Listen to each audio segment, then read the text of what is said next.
Castiglioni. Argentina resistió la crisis global gracias al plan de Milei. Argentina sobrellevó bastante bien en términos de inflación e impacto económico esta guerra en Medio Oriente, ¿no? Efectivamente, yo creo que acá hay varias cuestiones que colaboraron.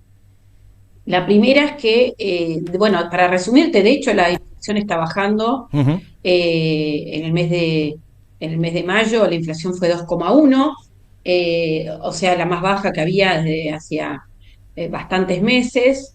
Se perfila que este mes junio va a estar en torno a 2, podría llegar a estar incluso abajo de 2, dependiendo de alguna variación de productos estacionales, sobre todo que son más volátiles, pero viene mucho más tranquila, recuperando ya ese sendero de desinflación, que no es lo que está pasando en el mundo, donde obviamente desde inflaciones más bajas están teniendo efectos directos e indirectos de la suba del precio del petróleo, ¿no? En Argentina hubieron varios factores, pero el primero en particular en los precios es que no se trasladó toda la suba del combustible al surtidor, porque YPF, que es la principal productora y expendedora de combustible en el mercado interno, decidió hacer una cosa que se llama buffer, que es dejar que se traslade una parte, que fue a lo largo del mes de marzo, pero el resto no trasladarlo al consumidor y esperar a que cuando digamos, con la hipótesis de que la guerra no sea tan larga, cuando el petróleo empiece a bajar, al principio no bajar el precio del combustible hasta recuperar, entre comillas, lo que la ventaja que nos dio a los consumidores, y una vez pasado eso, sí, si el precio del petróleo tiende a lo que era antes de la guerra, ahí sí empezar a reflejarlo bajando los precios. Eso amortiguó el efecto también en el surtidor, pero además hay otro factor fundamental, que nos encuentra a los argentinos, al país, como exportador neto de combustible. Esto significa que no hay un esfuerzo fiscal, no es que, porque algunos países tampoco lo trasladaron del todo, pero lo que hicieron fue que la diferencia la pagó el Estado.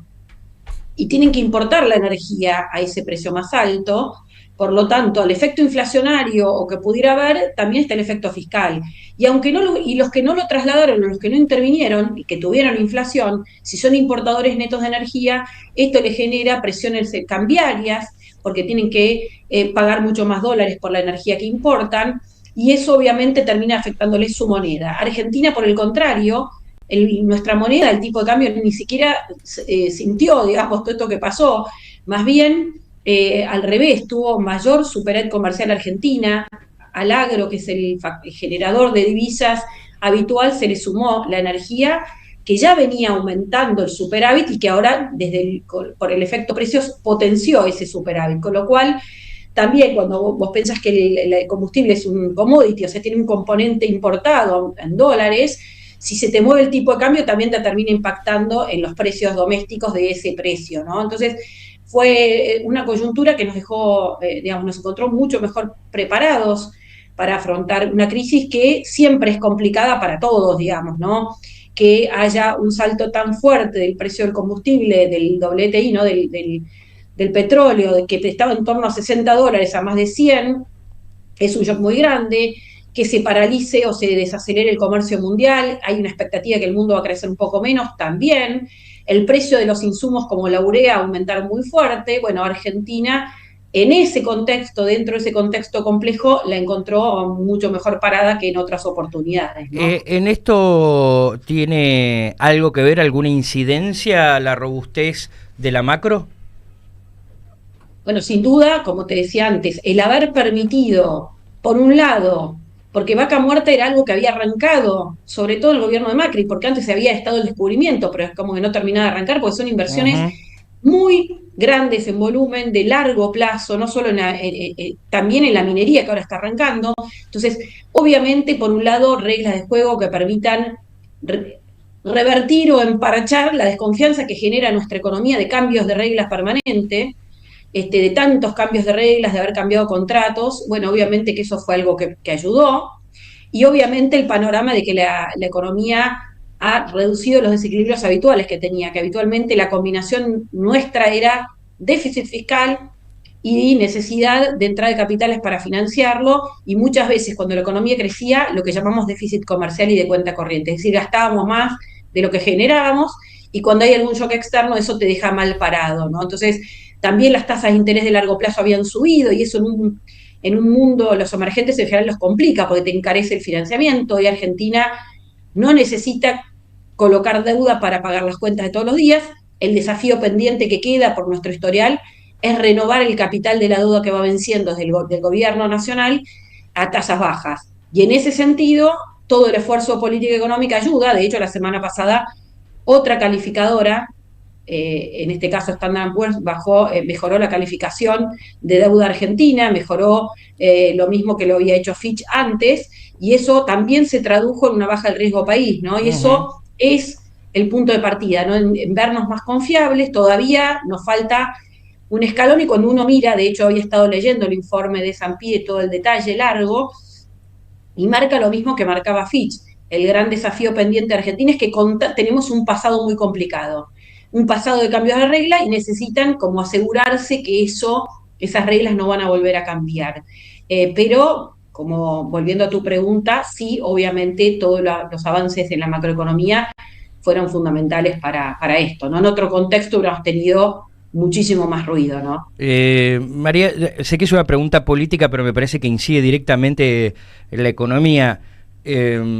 Pensar en una reelección del presidente Javier Milei, ¿indicaría para esos mercados una cierta certidumbre de que Argentina cambió y que a partir de ahora va a cumplir sus compromisos, de que va a ser pagadora de los mismos? O sea, ¿puede incidir altamente en el riesgo país, por ejemplo? Bueno, yo te diría más que, primero te voy a dar una respuesta técnica, ni siquiera técnica, de mercado. Lo que piensa el mercado, que lo vemos en los precios de los bonos. La tasa de interés que están dispuestos a absorber para comprar un bono argentino que vence antes del fin del mandato versus lo que vale un bono que es después del fin del mandato, el mercado interno. Y ahí tenés una diferencia significativa de tasa de interés.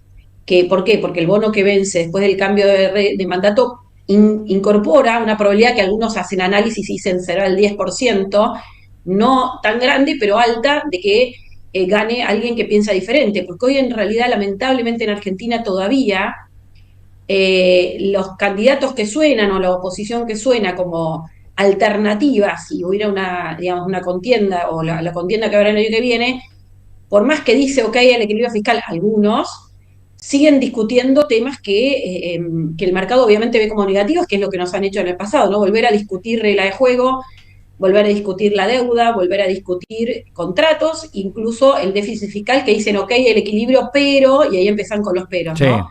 Entonces, ponerse proteccionista, cerrar puertas, lo que ya hemos visto, ¿no? Ni hablar, y más en este mundo tan dinámico que ha cambiado tanto y que está cambiando todos los días con la IA y con otros cambios tecnológicos. Digamos, seguir poniendo rigideces en la economía es lo que te deja peor parado para un mundo. Nadie puede eludir estos cambios estructurales, y sobre todo en un mundo que geopolíticamente hoy está, en general, Occidente buscando nuevas fuentes de abastecimiento, se está replanteando esa dependencia de Taiwán para microchips o de algunos otros, Alemania, la dependencia de Rusia en su momento con el combustible, y que de hecho ya firmó contratos futuros para cuando Argentina pueda exportar gas licuado en las inversiones que se están haciendo para gasificar el gas a partir del 2027. O sea, ya están mirando, a partir del acuerdo Unión Europea-Mercosur, pero también por lo que Argentina está haciendo, como estratégico. Entonces, aprovechar esta oportunidad implica entender estos cambios de regla que hay en el mundo y que Argentina tiene que saber aprovechar. Entonces, ver de qué manera esta transición, que siempre es difícil, las transiciones se van acompañando, pero no hay otra que cumpliendo los contratos, ¿no? Y ahí es donde está el signo de pregunta. Entonces, volviendo a tu pregunta, ¿qué le asigna el mercado y también las calificadoras a este gobierno? Remarcan el que todas estas medidas se tomaron sin romper los contratos de la economía. Esta es la primera vez, va a ser inédito, el haber evitado la hiperinflación, el haber ordenado y seguir ordenando el balance del Banco Central, arreglar las cuentas públicas y afrontar los servicios de la deuda sin especificar, sin poner corralitos, sin planes Bonex, que era colocarle al que tenía dólares en el banco, en el sistema local, a 30 días, darle un bono a 10 años para evitar el riesgo, digamos, de corrida. Entonces, todo eso creo que es distinto, y sobre todo también el tema fiscal, que es donde lamentablemente los planes de estabilización en Argentina en su momento, desde la convertibilidad, del plan austral y yendo para atrás, siempre es donde habían fallado, ¿no? Lamentablemente. Si compartís las ideas de La Libertad, apoyá el canal. Dale un like y suscríbete. Muchas gracias.